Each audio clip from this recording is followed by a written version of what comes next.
အားလုံးပဲမင်္ဂလာပါရှင်ဒီနေ့မစိမ်းမှာချက်ပြမယ်ဟင်းလေးကတော့ငဖောင်ရိုးကြောက်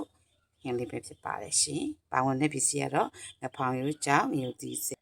ခင်းရင်ကျက်သွန်ပြူကျက်သွန်နီထောင်ငပီးစာစနွဲမော်ငရုတ်သီးမော်ဟင်းကြုံမော်တို့ဖြစ်ပါတယ်ရှင်စီလေးကိုစုအောင်ထားပါမယ်ရှင်ကျွန်မသုံးတဲ့စီလေးကတော့ပဲစီတန်လေးဖြစ်ပါတယ်ရှင်ပဲစီတန်တန်လေးပါနော်စီလေးစုအောင်ထားပါမယ်စီလေးစုလာပြီဆိုတော့ကျွန်မကကျက်သွန်ကျက်သွန်နီကိုအရင်ဆုံးစီတက်မယ်ပေါ့နော်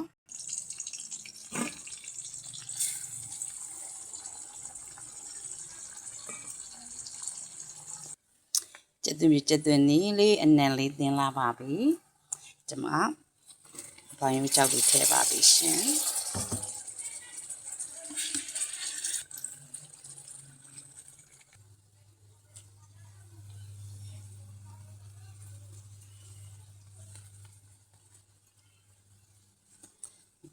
ရောင်တင်လေးတွေထည့်ပါပြီရတာမုံလေးထည့်ပါပြီရှင်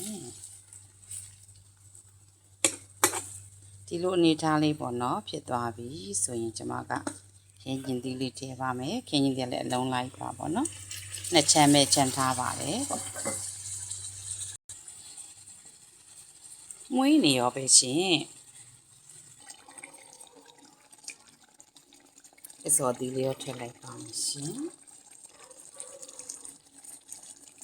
အစောသီးလေးပါ